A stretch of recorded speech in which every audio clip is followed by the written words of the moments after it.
അസ്സലാമു അലൈക്കും വറഹ്മത്തുള്ളാഹി തആല വബറകാതുഹു. എൻ്റെ പ്രിയപ്പെട്ട സഹോദരിമാരെ, നമ്മുടെ അസ്മാഉൽ ഹുസ്നയുടെ 33 ദിവസത്തെ യാത്രയുടെ 3-ാം ദിവസത്തിലേക്ക് നിങ്ങൾ ഓരോരുത്തരെയും ഞാൻ സ്നേഹപൂർവ്വം സ്വാഗതം ചെയ്യുന്നു. സുഖമല്ലേ എല്ലാവർക്കും? ക്ലാസ് തുടങ്ങുന്നതിന് മുമ്പ് എനിക്ക് വലിയൊരു സന്തോഷം പങ്കുവെക്കാനുണ്ട്. ഇന്നലത്തെ ക്ലാസ് കേട്ടിട്ട് ഒരുപാട് ആൾക്കാർ എനിക്ക് മെസ്സേജ് അയച്ചിട്ടുണ്ട്. അതെനിക്ക് മനസ്സിന് ഭയങ്കര ഒരു ആശ്വാസമാണ് തന്നത്. അവരുടെ വാക്കുകൾ ഇങ്ങനെയായിരുന്നു: പഠിച്ചവനെ കുറിച്ച് ഇങ്ങനെയൊന്നും ഇതുവരെ ചിന്തിച്ചിട്ടുണ്ടായിരുന്നില്ല. ഇതൊക്കെ നിങ്ങൾ പറയുമ്പോൾ ഉണ്ടല്ലോ, അതെനിക്കുണ്ടാക്കുന്ന സന്തോഷം വാക്കുകൾക്കും അപ്പുറമാണ്. ആ ഫീഡ്ബാക്കുകളൊക്കെ കാണുമ്പോൾ പഠിച്ചവൻ നമ്മളെ ഈ യാത്രയിൽ ചേർത്തി പിടിക്കുന്നു എന്നൊരു ഉറപ്പ് എനിക്ക് കിട്ടുന്നത്. ഈ മാറ്റം നിങ്ങളുടെ ജീവിതത്തിൽ എന്നും നിലനിൽക്കട്ടെ. ഞാൻ ആത്മാർത്ഥമായിട്ട് ദുആ ചെയ്യാണ്.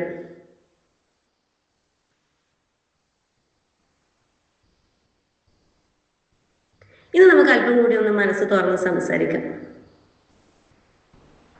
നമ്മുടെ ഉള്ളില് നമ്മൾ ആരോടും പറയാതെ ചില പേടികളില്ലേ? പുറമെ ചിരിക്കുകയാണെങ്കിലും രാത്രി എല്ലാവരും ഉറങ്ങിക്കഴിഞ്ഞിട്ട് ഒറ്റക്കാവുമ്പോൾ നെഞ്ചിലൊരു ഭാരം വന്ന് വീഴാറില്ലേ? നാളെ എൻ്റെ മക്കളുടെ കാര്യം എന്താവും? എന്നെ ആരെങ്കിലും ചതിക്കുവോ? ഞാൻ ഒറ്റപ്പെട്ടു പോകുമോ? ഇങ്ങനെ തുടങ്ങി ഒരുപാട് ചിന്തകൾ കടന്നു പോകും അല്ലേ? സാരമില്ല കേട്ടോ, നമ്മളൊക്കെ മനുഷ്യരല്ലേ, ഇതൊക്കെ സ്വാഭാവികമായിട്ട് നടക്കുന്നതാണ്. പക്ഷെ ഇന്ന് ഈ ഒരു ക്ലാസ് കേട്ട് കഴിയുമ്പോൾ ആ ഭാരമൊക്കെ ഒന്ന് ഇറക്കി വെക്കാൻ നമുക്ക് എന്ത് ചെയ്യാം? അള്ളാഹുവിൻ്റെ ഈ ഒരു 3 ഇസ്മുകളെ കൂട്ടുപിടിക്കാം: അൽ മുഅ്മിൻ, അൽ മുഹൈമിൻ, അൽ അസീസ്. ഈ ഒരു 3 ഇസ്മിനെ നമ്മൾ കൂട്ടുപിടിച്ച് കഴിഞ്ഞാൽ നമുക്ക് ആ ഒരു പേടിയുടെ ആവശ്യമില്ല. നമുക്ക് ഫസ്റ്റ് ഇസ്മിനെ പരിചയപ്പെടാം. അൽ മുഅ്മിൻ, സമാധാനം നൽകുന്നവൻ. നിങ്ങളൊന്ന് ആലോചിച്ച് നോക്കിയേ, നിങ്ങളിപ്പോ ഒരു രാത്രി വലിയൊരു കടലിന്റെ നടുവിലാണുള്ളത്, ഒരു ചെറിയ തോണിയിൽ. ആ തോണിയിൽ നിങ്ങൾ ഒറ്റക്കേ ഉള്ളൂ. എന്നാൽ ചുറ്റും നല്ല കാറ്റും മഴയും. നിങ്ങൾ വല്ലാതെ പേടിക്കുന്ന സമയമാണല്ലേ അത്. ആ സമയത്ത് നിങ്ങളെ കൈ ആരോ വന്ന് പിടിക്കാണ്. എന്നിട്ട് നിങ്ങളോട് പറയാണ്, നിങ്ങളെ ചെവിയിൽ വന്നിട്ട് പറയാണ്, പേടിക്കണ്ട, ഞാൻ നിങ്ങളെ കൂടെ ഉണ്ടെന്ന്. ആ സമയത്ത് കിട്ടുന്ന ഒരു സമാധാനം ഉണ്ടല്ലോ, നിങ്ങൾക്കത് മനസ്സിലാക്കാൻ പറ്റുന്നുണ്ടോ? ആ ഒരു സമയത്ത് നിങ്ങളെ കൈ പിടിക്കുന്ന ആ ഒരു ഫീല് കിട്ടിയോ? അതാണ് നമുക്ക് നൽകുന്ന അൽ മുഅ്മിൻ എന്ന കാവല്.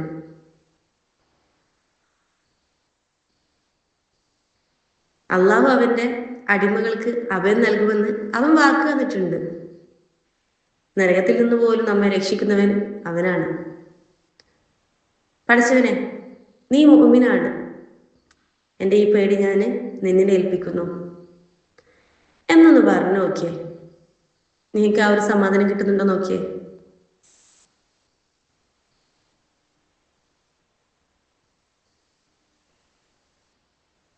രണ്ടാമത്തെ ഇസ്മ അൽ മുഹൈമിൻ.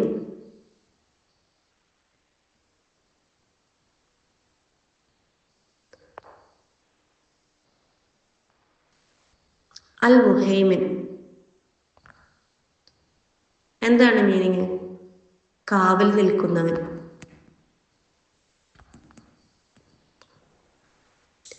നമ്മുടെ ഉമ്മയേക്കാൾ കരുതലുള്ളവരാണ് അള്ളാഹു.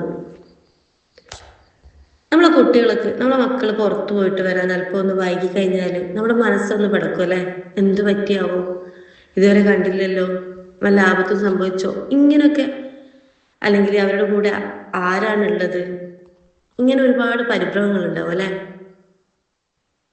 പക്ഷെ സഹോദരിമാരെ, നമ്മൾ കാണാത്തടത്തും നമ്മളെയും നമ്മളെ മക്കളെയും നോക്കി നിൽക്കുന്ന ഒരാളുണ്ട്. അത് അൽ മുഹൈമിനാണ്. ഒരു ഉമ്മ ഉറങ്ങാതെ തന്നെ കുഞ്ഞിനെ നോക്കുന്നത് പോലെ, അങ്ങനെയല്ല, അതിനേക്കാൾ മേലെ ഈ പ്രപഞ്ചനാഥന് നിങ്ങൾ ഓരോ നിമിഷവും നിരീക്ഷിക്കുന്നുണ്ട്. ശത്രുക്കളുടെ തന്ത്രങ്ങളെ നിർവീര്യമാക്കാൻ അവന് സാധിക്കും. അവൻ നോക്കിക്കോളും. ആ ഒരു വിശ്വാസം മതിയല്ലോ നമുക്ക് സമാധാനത്തോടെ ഒന്ന് ഇറങ്ങാൻ. പിന്നെ നമ്മൾ ആരെ പേടിക്കണ്ടേ? നമ്മൾ ഒന്നിനും ടെൻഷൻ ആവേണ്ട ആവശ്യമില്ല അല്ലേ? മാഷാ അല്ലാഹ്. ഇനി മൂന്നാമത്തെ ഇസ്മിനെ കുറിച്ച് പരിചയപ്പെടാം. അൽ അസീസ്.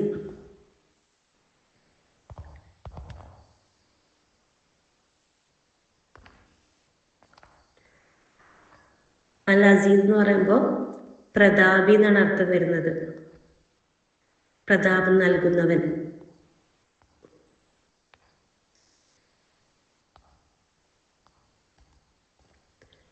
നിങ്ങളുടെ തല ഉയർത്തുന്നവൻ, ഇങ്ങനെയും മീനിങ് വരുന്നുണ്ട് കേട്ടോ.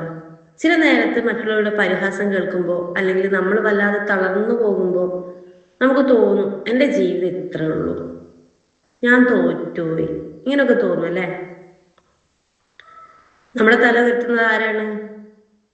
നമ്മളെ റബ്ബാണല്ലേ? അല്ല പ്രിയപ്പെട്ടവരെ, നമ്മുടെ റബ്ബ് അൽ അസീസാണ്. അവന്റെ കയ്യിലാണ് എല്ലാ പ്രതാപവും. അവനോട് ചേർന്ന് നിൽക്കുന്നവർക്ക് അവനൊരിക്കലും തോൽവി കൊടുക്കൂല. മറ്റുള്ളവർ നിങ്ങളെ തളർത്താൻ നോക്കുമ്പോൾ നിങ്ങൾ ഈ പേര് ഹൃദയത്തിൽ ഉറപ്പിക്കുക. നമ്മളെ പ്രതാപികളാക്കുന്നത് ഈ സൃഷ്ടികളൊന്നും അല്ല, പടച്ചവനാണ്. ഇത് നിങ്ങൾ ഈ ഒരു ക്ലാസ് കേട്ട് കഴിഞ്ഞ് കണ്ണടച്ചൊന്ന് ആലോചിക്കുക. നിങ്ങൾ ആ പേടുകളൊക്കെ ഒന്ന് പതുക്കെ ഒരു പുക പോലെ മാഞ്ഞു പോകുന്നത് നിങ്ങൾക്ക് കാണാൻ പറ്റും. നിങ്ങളൊന്ന് കണ്ണടച്ച് നോക്കിയേ. എന്നിട്ട് പതുക്കെ പതുക്കെ ആ ഒരു പുക നമ്മൾ പേടിക്കുന്നതും നമ്മൾ ഉറക്കം കളയുന്നതും ഒക്കെ നമ്മളൊന്ന് ചിന്തിച്ച് നോക്കിയേ. പടച്ചവന് മുഅ്മിനാണ്, മുഹൈമിനാണ്, അസീസാണ്. അപ്പോൾ എല്ലാം പടച്ചവനെ ഏൽപ്പിക്കുമ്പോൾ നമ്മളെ പേടിയൊക്കെ ഇല്ലാണ്ടാവാണല്ലേ? ഒരു പുക പോലെ മാഞ്ഞു പോകുന്നത് നമുക്ക് കാണാൻ കഴിയുന്നുണ്ട് അല്ലേ? മാഷാ അല്ലാഹ്. കാരണം എന്താ? നമ്മുടെ കൂടെയുള്ളത് ലോകം ഭരിക്കുന്ന അൽ മുഅ്മിനും അൽ മുഹൈമിനും അൽ അസീസുമാണ്. നമ്മൾ ഈ യാത്ര തുടങ്ങിയത് വെറുതെ ദിക്ർ ചൊല്ലാനാണോ? നമ്മൾ അള്ളാഹുവിനെ അറിയാൻ വേണ്ടിയിട്ടാണ് അല്ലേ? നമ്മുടെ ജീവിതം മാറ്റാനാണ്. ഈ റബ്ബിനെ കൂട്ടുപിടിച്ചാൽ നിങ്ങൾക്ക് ഇനി ഒരുപാട് കാര്യങ്ങളിൽ നിങ്ങൾക്ക് മുന്നോട്ട് കൊണ്ടുപോകാൻ പറ്റും. നിങ്ങളെ പല പ്രശ്നങ്ങളും പരിഹരിക്കാൻ പറ്റും. നിങ്ങൾ ഇനി ഒന്നിനെയും ഭയപ്പെടേണ്ടി വരില്ല. നിങ്ങൾ ഒരിക്കലും ഒറ്റക്കല്ല എന്നെപ്പോഴും ഓർത്തുകൊണ്ടേയിരിക്കുക. ഇൻഷാ അല്ലാഹ്. നാളെ നമ്മൾ പഠിക്കാൻ പോകുന്നത് ഇതിനേക്കാൾ അത്ഭുതകരമായ ഒരു കാര്യമാണ്. തകർന്നു പോയ നമ്മളെ, അതായത് നമ്മൾ പൂജ്യത്തിൽ നിൽക്കുകയാണ്, അവിടെ നിന്ന് വീണ്ടും ഉയർത്തെഴുന്നേൽപ്പിക്കാൻ, കെട്ടിപ്പടുക്കാൻ കഴിവുള്ള പടച്ചവന്റെ ആ ഒരു ക്രിയേറ്റീവായ ശക്തിയെക്കുറിച്ചാണ് നമ്മൾ നാളെ പഠിക്കാൻ പോകുന്നത്. ആ നാമങ്ങൾക്കായി എല്ലാവരും കാത്തിരിക്കുന്നുണ്ടാവും അല്ലേ? ഇൻഷാ അല്ലാഹ് നമുക്ക് നാളെ കാണാം. അതിനു മുമ്പേ ഇന്നത്തെ ഒരു ടാസ്ക്, 3 ടാസ്ക് വരുന്നുണ്ട്. അതായത് സിമ്പിൾ ടാസ്ക് ആണ്, നിങ്ങൾക്കൊക്കെ ചെയ്യാൻ പറ്റുന്ന ടാസ്ക് തന്നെയാണ്. നിങ്ങൾ നന്നായിട്ട് പേടിക്കുന്ന, നിങ്ങൾ ഏറ്റവും കൂടുതൽ പേടിപ്പിക്കുന്ന ഒരു കാര്യം ഡയറിയിൽ എഴുതുക. അത് പറയാൻ പറഞ്ഞു, ഇന്നലെ എനിക്ക് കാലിഗ്രാഫി പോലെ അയച്ചു തന്നിട്ടുണ്ടായിരുന്നു ഇതുവരെ പഠിച്ച ഇസ്മിന്റെ. മാഷാ അല്ലാഹ്, ഒരുപാട് സന്തോഷം കേട്ടോ കണ്ടപ്പോൾ. അതുപോലെ നോട്ട് ചെയ്യുന്ന കണ്ടപ്പോഴും ഒരുപാട് സന്തോഷമായിട്ടുണ്ട്. മാഷാ അല്ലാഹ്. അപ്പം നിങ്ങൾ ചെയ്യേണ്ടത് ഏറ്റവും കൂടുതൽ പേടിപ്പിക്കുന്ന ആ ഒരു കാര്യം ഡയറിയിൽ എഴുതുക. എന്നിട്ട് അതിൻ്റെ താഴെ വലുതായിട്ട് എഴുതുക, എൻ്റെ റബ്ബ് അൽ മുഹൈമിനാണ്, അവൻ എന്നെ കാക്കും. അതൊന്ന് വലുതായിട്ട് എഴുതി കൊടുക്കുക. അപ്പോൾ നമുക്ക് എന്തെങ്കിലും പേടി വരുമ്പോൾ ഒക്കെ ഈ ഒരു ഡയറി എടുത്തു നോക്കുമ്പോൾ ആ വലുതായിട്ട് എഴുതിയ വചനങ്ങൾ, എൻ്റെ റബ്ബ് അൽ മുഹൈമിനാണ്, അവൻ എന്നെ കാക്കുന്നുള്ള, അത് കാണുമ്പോൾ തന്നെ നമുക്ക് ആ പേടിയൊക്കെ ഇല്ലാണ്ടാവും. ഒന്ന് എഴുതി നോക്കട്ടോ. അതുപോലെ ഇന്ന് ചൊല്ലാനുള്ളത് യാ മുഅ്മിൻ, യാ മുഹൈമിൻ, യാ അസീസ്. ഈ 3 ഇസ്മും 33 വട്ടം ഉള്ളൊരുക്കി ചൊല്ലുക. മൂന്നാമത്തെ ടാസ്ക് എന്ന് പറയുന്നത്, നിങ്ങളൊക്കെ എല്ലാവരും കണ്ണാടി ഉണ്ടാവുമല്ലോ അല്ലേ? എല്ലാവരും കണ്ണാടി നോക്കുന്ന ആളറിയില്ലേ? കണ്ണാടി നോക്കിയിട്ട് സ്വയം ഒന്ന് പുഞ്ചിരിക്കുക. നിങ്ങൾ അല്ല അസീസിന്റെ അടിമയാണ്, അതുകൊണ്ട് നിങ്ങൾ അന്തസ്സോടെ ജീവിക്കേണ്ടവരാണ്. ഇപ്പൊ എന്ത് ചെയ്യുക? കണ്ണാടി നോക്കിയിട്ട് സ്വയം ഒന്ന് പുഞ്ചിരിക്കുക. അപ്പൊ നിങ്ങൾക്ക് എന്താ കാണാൻ പറ്റുന്നത്? ആ ഒരു സമാധാനം, ഒരു സന്തോഷമൊക്കെ നിങ്ങൾ തന്നെ ആസ്വദിക്കുക. ഇൻഷാ അല്ലാഹ് ഈ ഒരു 3 ടാസ്കും നിങ്ങൾ ചെയ്തിട്ട് ഗ്രൂപ്പിൽ അറിയിക്കുക. ഓക്കെ, ഇൻഷാ അല്ലാഹ് ഇന്നലത്തെ പോലെ തന്നെ ഫീഡ്ബാക്ക് ഗ്രൂപ്പിൽ അറിയിക്കുക. ഓക്കെ, ഇൻഷാ അല്ലാഹ് നാളെ നമുക്ക് അള്ളാഹുവിൻ്റെ മറ്റുള്ള ഇസ്മുമായിട്ട് കണ്ടുമുട്ടാം. അസ്സലാമു അലൈക്കും വറഹ്മത്തുള്ളാഹി തആല വബറകാതുഹു.